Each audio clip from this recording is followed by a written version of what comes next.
आणणार कुठून? त्याच्यासाठी आपल्या देशाची माजर काय करते? आपल्या देशाची माजर म्हणजे आपल्या घरात माजर राहते, ते माजर तिचं उद्दिष्ट काय राहते? आपण जिथं शौचालय केली, संडास केली, ते तिचं चौकोन माती उकरून झाकून ठेवते. ती पहिले संडास करते, वास घेते आणि मग ते कशी की नाही हिचा घाण वास येऊन राहिला, मी तर चांगल्या देशात राहणारी ना, मग हे असं गंदगी कशाला पसरवू? याच्यासाठी ती आपली निष्ठा स्वतःहून बुजवून टाकते. कारण ह्या संडासापासून दुसऱ्याला त्रास व्हायला नको. तसं आपण मग आता मानवाचा जन्म तर श्रेष्ठ आहे. माणसाने काय करायला पाहिजे? नाही आपल्या घरी संडास, ते खुरपण नेलं, जरासं उखरलं, संडास झाली, माती झाकून दिली, तर आपल्या घरी ते कीटाणू येतील का? त्या 1 ग्रॅम एक माशी त्या विष्ठेवर जाऊन जर बसली तर त्या 1 ग्रॅम विष्ठे माग कोटीनं विषाणू, करोडानं जीवाणू, 100 त्या जीवाणूची अंडी असे ते आपल्या घरात येतात 1 ग्रॅम विष्ठे माग. आणि ते घरात आल्यानंतर आपल्या सगळ्याच्या खाण्यात जाते. ठीक आहे, माणसं तरी आपल्याला समजा ते त्याची रोगप्रतिकारक शक्ती चांगली आहे म्हणून ते ठीक आहे, ते पचून घेतील. पण हे लेकरं जे आपल्या समोर हे तंदुरुस्त लेकरं आहेत ते बी बिमार होऊ शकतात. कारण लेकराच्या माणसाच्या अंगाने 65% मानवाचे आणि 35% आपण जेवढं खाऊ घालतो ते खाण्यापेक्षा जास्त ते निघून पात्र होते.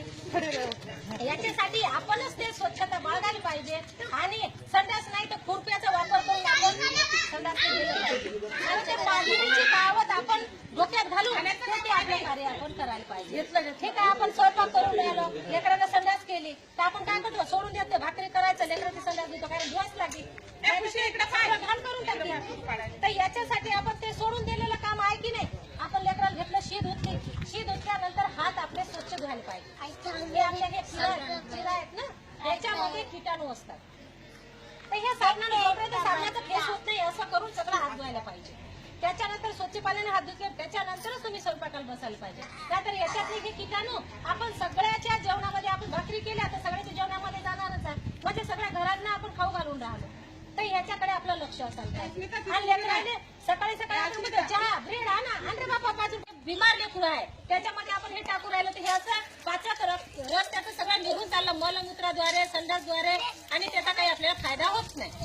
हे याचं शरीरात काही राहत नाही. म्हणजे आजारी लेकरू, एखादा आजारी लेकरू असते त्या लेकराला कसं वारंवार म्हणजे असंगतीमुळे वारंवार तो बिमार पडते आणि त्याला मग संडास वांती ह्याद्वारे ते सर्व चाललं जाते. आपण खाऊ घालतो फक्त तोंडातून एका मार्गाने पाणी येऊ राहिलं, एका मार्गाने निघून चाललं ते, पण जास्त मार्गाने बाहेर चाललं. संडास वांती लगवी असं बघून तो बाहेर टाकू राहिला, कारण त्याला वारंवार संडास लागू राहील आणि त्याचं पाणी सर्व चालून तुरी कामं राहावं. सगळे अस्वच्छतेचे कारण आहे.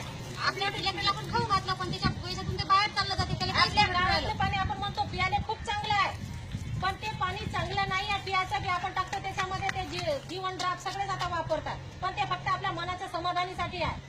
ते गोपसांगी लोक गोदरी संडास करून राहिले, ते पाणी आपल्याला येऊन राहिलं आपल्या घरण्यात पियासाठी.